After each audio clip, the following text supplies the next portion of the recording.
एक शिकारी की सच्ची कहानी। मैं अमीर नहीं हूँ, बहुत कुछ समझदार भी नहीं हूँ, पर मैं परले दर्जे का मांसाहारी हूँ।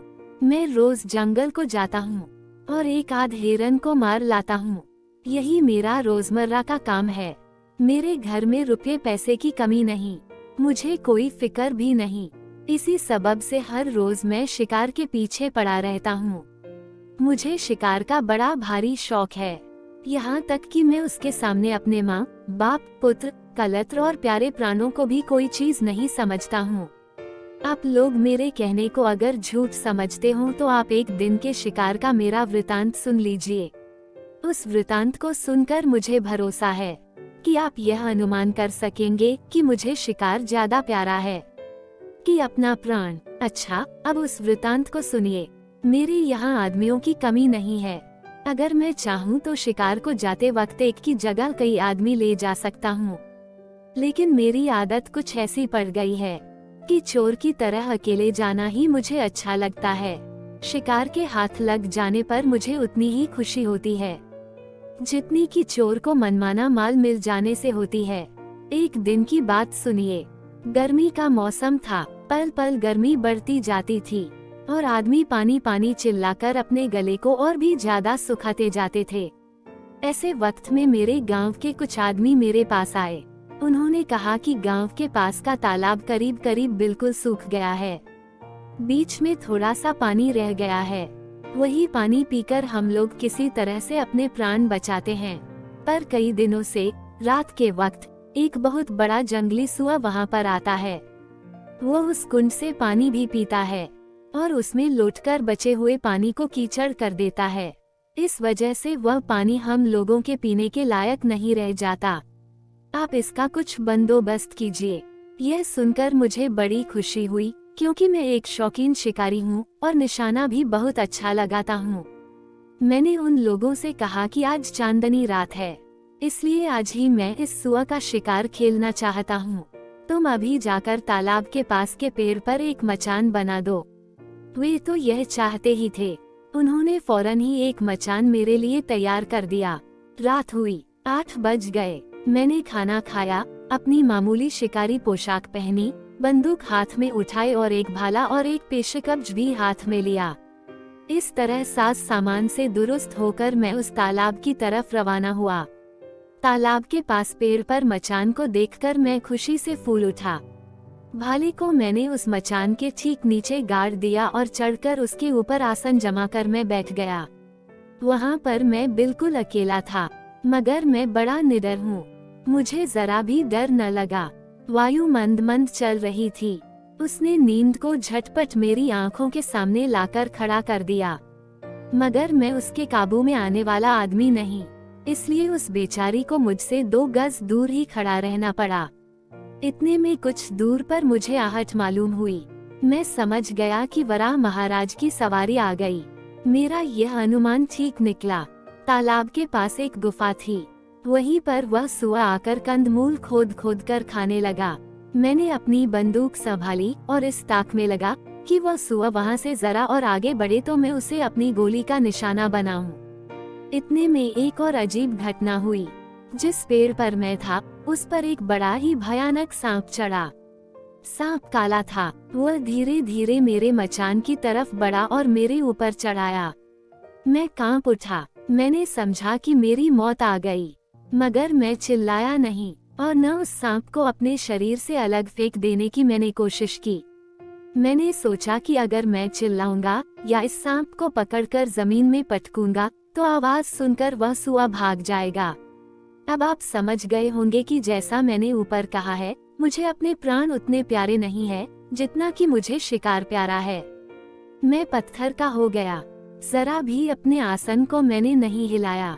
वह सांप पीठ से मेरे कंधे पर आया और कंधे से पेट की तरफ नीचे उतरकर उसने अपना फन मेरे पैर के अंगूठे और उसके पास की उंगली के बीच में डाला। अब मुझसे रहा ना गया।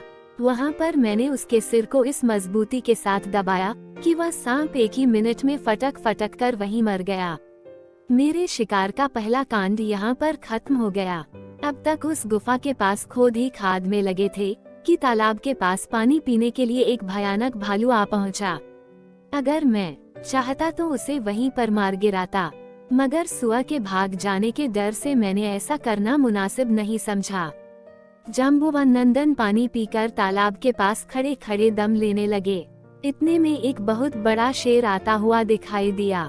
शेर बहुत प्यासा था, इसलिए जल्दी जल्दी कदम बढ़ाता हुआ वह आ रहा था। रीछराज की नजर ज्यों ही शेर पर पड़ी त्यों ही आप पर क्वार के महीने की सी जूड़ी चढ़ाई। आपको उस वक्त और कुछ न सूझा। आप कांपते हुए उसी पेड़ पर चढ़े जिस पर कि मैं बैठा हुआ था।